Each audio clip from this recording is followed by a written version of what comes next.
Deep in the heart where shadows play, whispers of treasure call each day.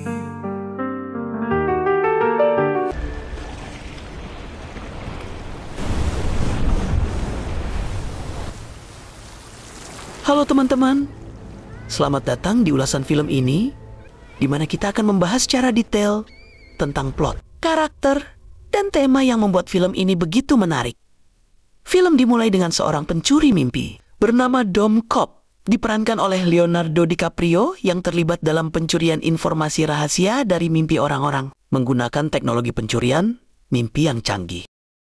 Namun, Cobb terkena masalah pribadi karena dia dituduh membunuh istrinya. Moll diperankan oleh Marion Cotillard. Dalam mimpi yang dalam, membuatnya menjadi buronan di Amerika Serikat.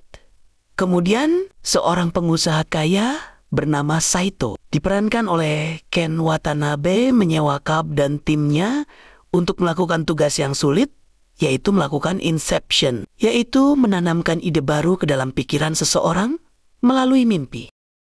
Dalam sebuah perjanjian, Saito menjanjikan pada Cobb untuk membersihkan catatan kejahatan Cobb, sehingga dia bisa pulang ke rumah dan bertemu anak-anaknya lagi. Untuk mencapai misi ini, Cobb dan timnya, termasuk Arthur, Yusuf, dan seorang arsitek bernama Ariadne, harus menyusup ke dalam mimpi seorang ahli bisnis bernama Robert Fisher. Mereka merencanakan serangkaian lapisan mimpi atau mimpi dalam mimpi untuk membawa Fisher ke dalam keadaan di mana mereka bisa menanamkan ide inception-nya. Saat mereka masuk ke dalam lapisan mimpi yang lebih dalam, pertempuran di dunia mimpi terus meningkat dan semakin menegangkan. Kemudian mereka juga menghadapi pasukan pengawal Fisher dan juga interferensi dari Moll yang merupakan manifestasi dari ketidakhormatan dalam pikiran Cobb. Pada saat yang sama, Cobb terus dihantui oleh ingatan tentang Moll yang sering muncul di dunia mimpi dan mengancam kesuksesan misi mereka.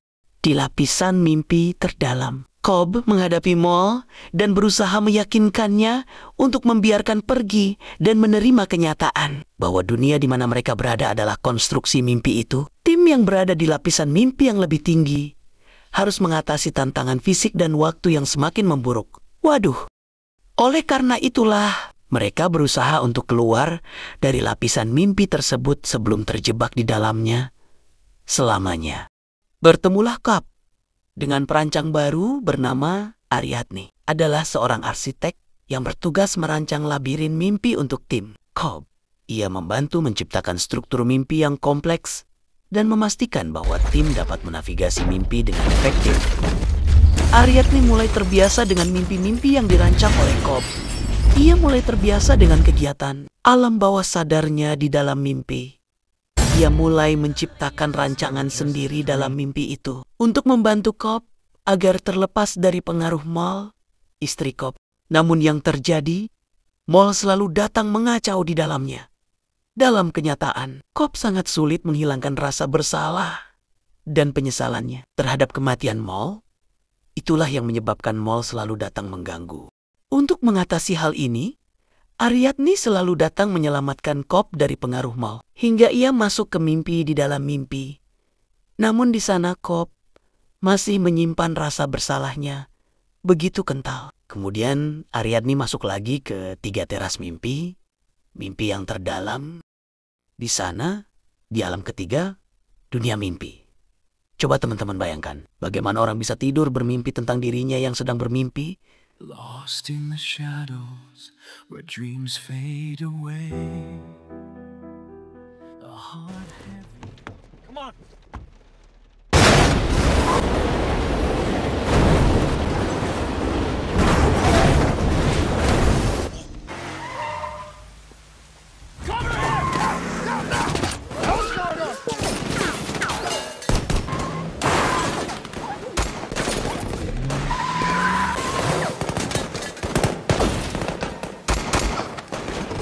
Perihal mimpinya di sana. Aduh, ruwet juga menjelaskannya teman-teman. Oke, kembali ke cerita. Di alam mimpi ketiga itu, Ariadne mulai bisa membawa Cobb untuk lepas dari pengaruh Moll.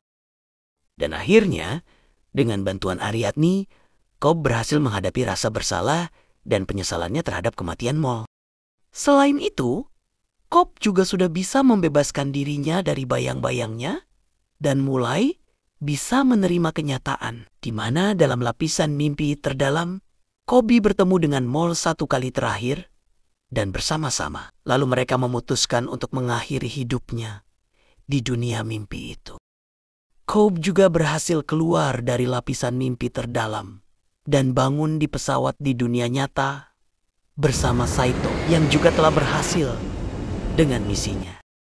Kemudian, ini yang diharapkan oleh Cobb, Saito memenuhi janjinya dan membersihkan catatan kejahatan Cobb.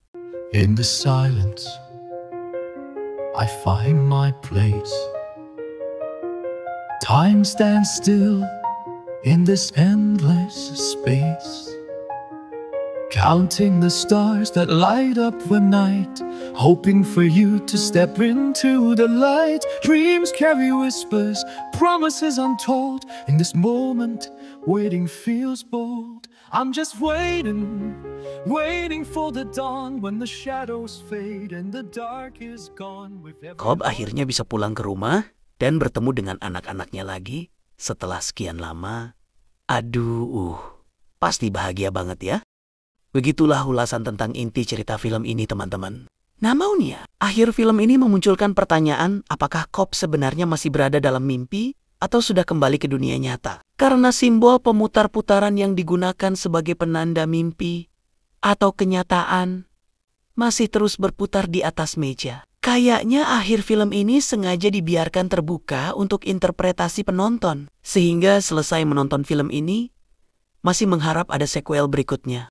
Terima kasih telah menonton ulasan film ini. Jangan lupa untuk like, comment, dan subscribe untuk konten-konten lainnya. Sampai jumpa. Time stands still in this endless space, counting the stars that light up the night, hoping for you to step into the light. Dreams carry whispers, promises untold. In this moment